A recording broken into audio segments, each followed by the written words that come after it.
Salut tout le monde, c'est Ainix. Je vous souhaite la bienvenue pour cette vidéo des 3 ans de ma chaîne YouTube. Avant tout, je tiens à préciser que le son de cette vidéo sera un peu différent de mon audio habituel. Et pour cause, je n'ai pas une putain de couverture sur moi. Oui, étant donné que j'ai un peu de reverb dans ma chambre, d'habitude je mets une couverture sur moi et je la tiens à bout de bras. Sauf que là, vous vous doutez, vu la longueur de la vidéo, je préfère éviter. Bref, place à la vidéo. Tim Burton, on ne le présente plus, il a réalisé de nombreux films, certains considérés comme de véritables chefs-d'œuvre. En gros, il pèse tellement que l'on connaît tous quelqu'un qui a déjà dit « Tim Burton est mon réalisateur préféré, c'est un génie incompris, cette œuvre a un style très burtonien, à mon vélo ». Alors ça avait l'air condescendant, mais c'est pas le cas. Que l'on aime ou que l'on adore, tout le monde s'accorde sur deux choses. La première, c'est que... Faut pas respirer de la compote. Ça fait tousser. Et la seconde est que la filmographie de Tim Burton est plutôt inégale. Je m'explique. Bien des gens estiment que Tim Burton a perdu de sa superbe avec le temps, voire même qu'il s'auto-parodie, mais qu'à côté de cela, ils reconnaissent qu'il sort un ou deux bons films de temps en temps. Évidemment, de l'autre côté, on ne va pas parler du haut du panier, mais plutôt d'un des films les moins aimés, si je me fie à Rotten Tomatoes. Nous allons donc parler de Dark Shadows. Ah bah enfin. Donc les bases. Dark Shadows ou Ombre et Ténèbres chez nos amis québécois est sorti en 2012. Évidemment réalisé par Tim Burton, sinon avec mon intro, j'aurais été hors sujet. Ouais, c'est pas faux. Et l'adaptation d'une série américaine comportant 6 saisons d'une durée de 25 minutes diffusée sur ABC entre juin 1966 et avril 1971. Ça date un peu. Alors synopsis selon Wikipédia. Ce feuilleton relate les mésaventures fantastiques de la famille Collins, vivant dans l'immense et sinistre demeure de Collinwood, et dont l'un des principaux membres n'est autre que le redoutable vampire Barnabas. Mais c'est de la merde. Alors je ne vais pas tellement plus entrer dans les détails, mais en dépit de son important succès aux États-Unis, surtout auprès des enfants, cette série n'a jamais atteint nos contrées, et quelque part c'est pas plus mal, parce qu'elle se fait littéralement défoncer sur le net. Palme d'or de la série ayant le plus de défauts, un matériel de production qui dépasse la caméra, acteurs pas du tout convaincants et hésitants, effets spéciaux à mourir de rire, mouches qui apparaissent à tout va, décors qui se cassent la gueule, un nanaresque. Attends, nanaresque? Mais c'est pas un nanardesque? Une série très nanaresque. Putain mais il me fout le doute. Monsieur 3D a parlé. 2231 épisodes de rien. Il ne se passe que dalle. Les acteurs sont bidons. Ils jouent très mal. Les effets spéciaux ringards. Et la musique rigolote. À fuir. Alors là, j'avais l'air condescendant. Et c'est le cas. Bref, je m'égare étranger, mais au moins ça pose un peu l'ambiance. Maintenant, on va parler du film. Allez, c'est parti. Ok, let's go. Le film commence sur un brouillard de guerre. Nous découvrons la famille Collins qui embarque sur un bateau pour se rendre dans les nouvelles colonies. C'est à ce moment-là que le jeune Barnabas Collins est maté avec insistance par une gamine. Angélique, combien de fois t'ai-je dit de ne pas le dévisager ainsi? Sache rester à ta place. Oui, arrête ça, Angélique. À peine le temps de dire comment est votre blanquette que nous faisons un bond dans le temps d'1 an où nous retrouvons Barnabas qui marche aux côtés de son père, ce qui nous permet de découvrir la jeune ville de Collinsport et la maison que les Collins se font construire, Collinwood. Mais n'oublie pas, Barnabas, la famille est la seule vraie fortune. Alors ça, c'est une phrase d'une personne qui a beaucoup de moula. Et sans crier gare, nous retrouvons 15 ans plus tard Barnabas qui a bien grandi et qui se fait bouffer les amygdales par une Angélique tout aussi adulte. Bref, chaude comme la braise, Angélique s'emballe. Je veux t'entendre dire je t'aime, Angélique. J'ai envie de toi. Mais Barnabas lui met un stop. Pas envie. Suite à ça, Angélique C'est une sorcière. tue les parents de Barnabas.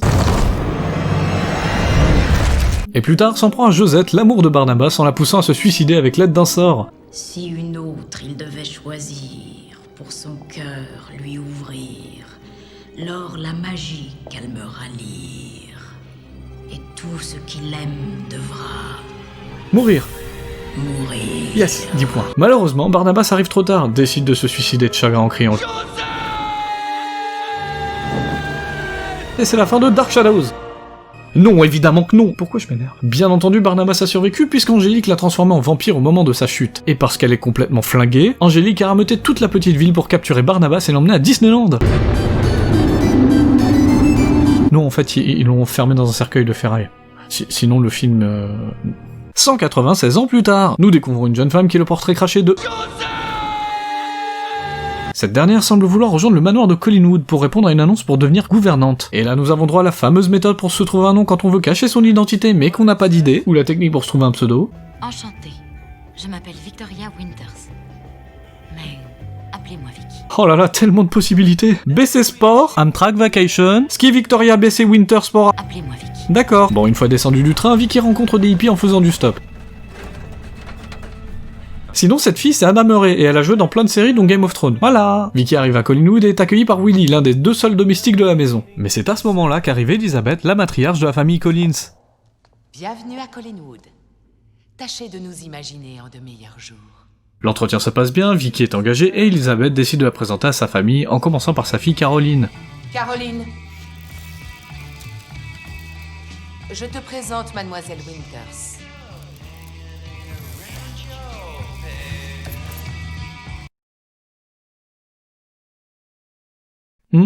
Oh, pardon, excusez-moi, j'avais mis pause. Tu viens de New York? C'est exact. J'y habiterai quand j'aurai enfin 16 ans. Caroline vit dans l'illusion que je vais autoriser cela. Et Mère vit dans l'illusion que je ferai pas de fugue si elle l'interdit. Alors, t'es la nouvelle nounou du petit Harry? Les connasses, les femmes qu'on reconnaît. Mademoiselle, je vous en prie, appelez-moi Vicky. Nous découvrons ensuite Roger, qui est le frère d'Elisabeth. Roger, Mademoiselle Winter, c'est la nouvelle gouvernante de David. Je vous en prie, appelez-moi Vicky. Oh ta gueule. Son fils David est le docteur Julia Hoffman, qui est la psy de David parce que ce pauvre garçon a perdu sa mère en mer. Bref, après un repas sous le signe d'un certain manque de respect pour cette pauvre et innocente Caroline... Vicky, d'où est-ce Caroline, tu veux bien arrêter ce tintamarre, s'il te plaît? Caroline, elle tripote et elle fait des bruits de petits chats. David! Oui César, raconte-nous David. Un fantôme couvert de crustacés fantômes vient prévenir Vicky que quelqu'un revient. Ils sont revenus. Au même moment, sur un chantier, un cercueil en ferraille est découvert, est ouvert, ça suce à tout va, il y a des morts et c'est le grand retour de Barnabas. Donc notre vampire découvre que le monde a bien changé, retourne à Collinwood et là il découvre Willy complètement torché. Salut ma courge. Il l'hypnotise, ok, et entre dans son ancienne demeure pour mieux faire la connaissance de sa descendance. Depuis quand laisse-t-on entrer des filles de joie sur nos terres? Mais c'est à ce moment qu'arrive Elisabeth qui n'est pas dupe et reconnaît tout de suite son ancêtre. Et il m'a traité de pute, je crois. Ça suffit comme ça, Caroline. L'intégralité des gens de ce film ne la respecte pas. Après une grosse discussion et des arguments à base de « y a de la moula sous tes pieds et t'en savais rien », Barnabas et Elisabeth s'entendent pour qu'ils restent chez eux pour redorer le blason familial. Le lendemain, Barnabas rencontre le reste de sa famille, leur explique qu'il compte remettre l'entreprise familiale à flot. À flot, c'est drôle parce que c'est une entreprise de pêche. Ouais, c'est nul. Cependant, une certaine entreprise possède déjà la plupart des ports du coin. Bon courage. Angie a signé quasiment tous les bateaux du Maine. Angie. Angel Bay. Ils ont raflé à peu près tous les ports de la côte Est. C'est donc là que je commencerai mon œuvre et avec votre bénédiction, je redonnerai à l'entreprise familiale tout son lustre dans... Mais c'est à ce moment que Vicky entre en scène, ce qui vous en doutez a beaucoup surpris Barnabas. Josette. Appelez-moi Vicky. Pas envie. Ensuite, nous découvrons une belle blonde au volant d'une Chrysler Plymouth Cuda 383 cabriolet rouge de 1970 et... Oh putain, c'est Angélique, elle est toujours vivante et... Ah mais c'est vrai, c'est une sorcière. Ah d'ailleurs, normalement, cette scène se passerait comme ça.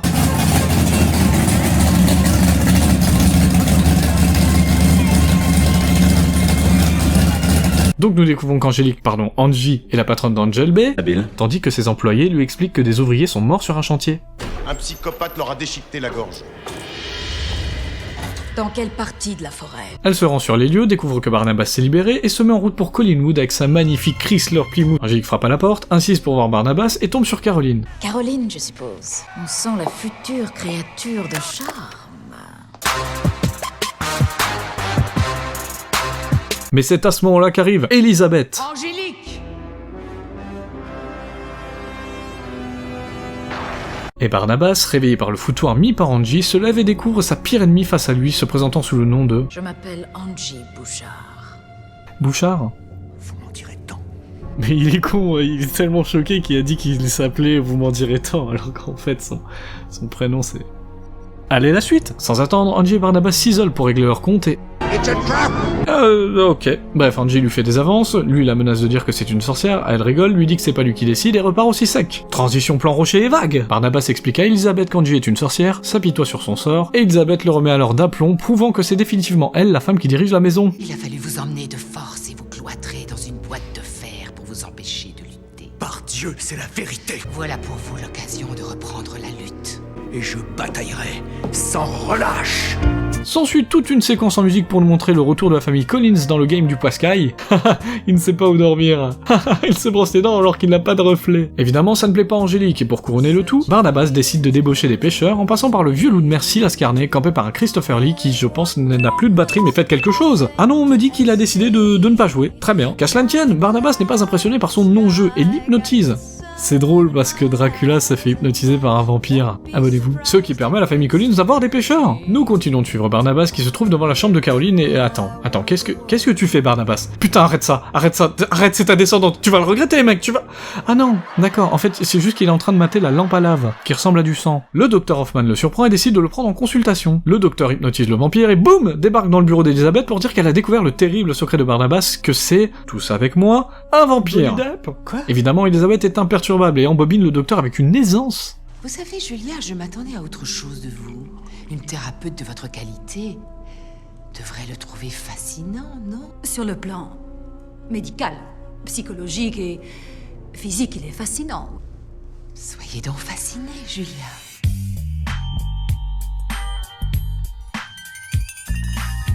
Le lendemain, nous retrouvons à nouveau Barnabas dans la chambre de Caroline, mais cette fois-ci pour lui demander conseil pour courtiser Vicky. Et après un dialogue fort gênant quand on pense qu'il dit ça à sa descendante... Quel est votre âge, si je puis me permettre? J'ai 15 ans. Vous avez 15 ans et êtes sans mari? Vous avez les hanches faites pour enfanter, tirez-en parti avant que votre matrice ne meure. Racornie.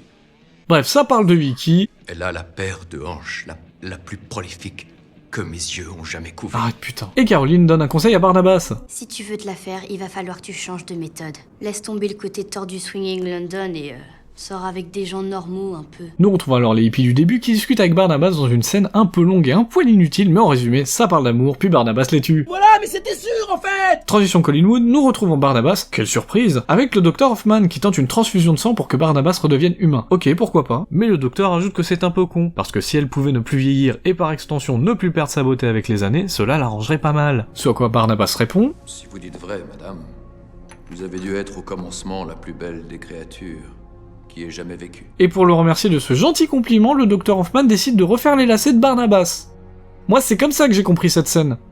J'ai 8 ans et demi. Transition vague sur Rocher. Rocher sur lequel se trouvent Barnabas et Vicky, blablabla, on s'en fout. Suivant. Nous retrouvons Angie face au... Et je sais pas, c'est ses actionnaires? Peut-être? Bref, des vieux monsieur qui lui expliquent qu'il n'y a pas lieu de s'inquiéter de la présence des Collins sur le marché, ce qui n'est pas du goût d'Angélique qui fait organiser une rencontre avec Barnabas, mais évidemment ce dernier ne se laisse pas faire et... Ah putain... Bon, une fois leur coït terminé, Barnabas remet un vent à Angie qui ne le prend vraiment pas bien. Ça t'a pas servi de leçon la première fois. Tandis que Barnabas prend sa dose quotidienne de peinture, ça c'est de la peinture, je suis désolé. Vicky, elle, fait un cauchemar qui nous révèle que depuis qu'elle est gosse, elle voit des fantômes. Mais ses parents étant certes dénués d'émotions mais responsables, la font enfermer dans un hôpital psychiatrique. Puis Vicky se réveille, se retrouve face à Josette qui lui demande de l'aider et se tire sans aucune réponse. Le lendemain, Barnabas explique à sa famille qu'il va organiser un bal. Un baloche, comme on semble dire aujourd'hui. Un baloche, pardon.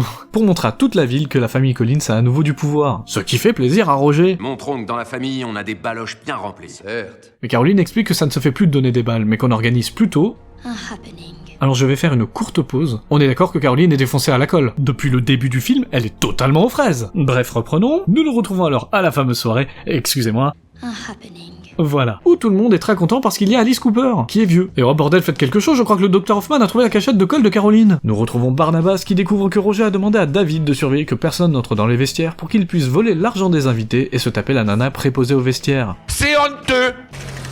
Pendant ce temps, à Veracruz... Maman, papa, où il est? Oh merde. Ça fait si longtemps qu'il est parti. Est-ce qu'il rentrera un jour, dis? Ce n'est pas toi qui parles, Caroline, c'est la colle. Retour vers Barnabas et Vicky qui se rapprochent. Vicky en profite pour raconter son enfance à Barnabas et nous découvrons que depuis le début, elle voit le fantôme de Josette. Ça alors. Mais attendez, j'ai l'impression qu'on oublie quelqu'un. Ah mais oui, Angie! Oh mais oui, elle est arrivée pile au moment où Barnabas et Vicky s'embrassent, c'est ballot. Galvanisé par ce qu'il s'est passé le soir précédent, Barnabas débarque à toute berzingue. Dans le bureau du Dr Hoffman qui, oh mon dieu, quelle surprise, s'enfiler le sang de Barnabas pour devenir un vampire. Ce qui, vous vous en doutez, n'a pas beaucoup plu à Barnabas. Mais ne vous inquiétez pas, le Dr Hoffman avait les arguments. C'est affreux de vieillir. Ah bah non.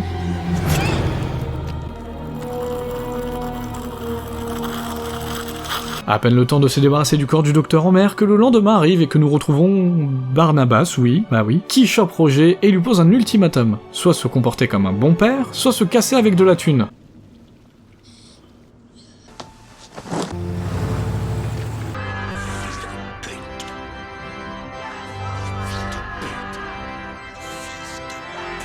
En plein chagrin, David cherche à fuir mais bouscule l'escabeau de Willy qui était en train de détacher la boule à facettes. Ni une ni deux, Barnabas intervient et sauve le gamin, mais ce faisant révèle sa véritable nature à toute la famille ainsi qu'à Vicky. Ces événements poussèrent Barnabas à aller voir Angie pour la forcer à lui ôter le sort qui fait de lui un vampire, mais après les aveux scénaristiquement forcés de Barnabas sur les tueries qu'il a commis... Certes.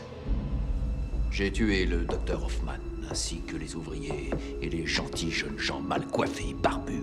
Angie lui expliqua qu'elle a jeté un sort sur Vicky et fit à nouveau enfermer Barnabas dans le cercueil de fer. Fit aussi brûler les locaux de l'entreprise Collins et l'emmena dans une crypte où elle... Ah non, vous allez vous remettre... Ah non. Ne t'inquiète pas, ça va bien se passer. Mais heureusement, David n'était pas loin. Je suis là depuis combien de temps? Depuis 20 minutes. Il peut pas s'être passé 20 minutes, il vient d'arriver. Oh, on s'en fout. Pendant que notre vampire préféré bouffait littéralement la culotte d'Angie, et je pensais pas dire ça un jour, cette dernière fit écouter l'enregistrement des aveux de Barnabas à toute la ville. Certes, j'ai tué le Dr Hoffman ainsi que les ouvriers ouvriers et les gentils jeunes gens mal coiffés et barbus. Habile. Et comme 200 ans plus tôt, Angie lança une chasse aux sorcières. Pour déloger les Collins? Je sais pas ce qu'elle essaie de faire. Évidemment, Barnabas est revenu à temps pour empêcher que du mal soit fait à sa famille, mais en profite pour montrer à toute la ville qu'Angie n'est pas celle qu'elle prétend être.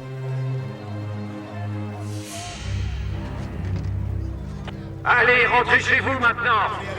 Y a plus rien à voir. Ah, donc le film ne fait plus d'efforts. Bref, s'ensuit alors un combat d'une violence rare. Tu aurais dû m'aimer, Barnabas. Rien de... Je vous remets cette entrée, elle est parfaite. Tu aurais dû m'aimer, Barnabas. Rien de tout ça. Oh, ce son magique. Barnabas envoie valdinguer Angie et pas comme elle aime, et cette dernière se retrouve face à Caroline qui... est un loup-garou. Non mais j'ai rien à ajouter. Mais arrive le personnage le plus badass du film, Elisabeth, qui encore une fois nous prouve que c'est le seul personnage cool de ce film. Très vite, elle est rejointe par sa fille. Laissez-nous tranquilles maintenant. Caroline, mon Dieu. C'est bon, je suis un loup-garou. On va pas en faire toute une histoire. Mais comment ça se fait qu'elle s'en soit jamais rendue compte? Bref, allez Caroline!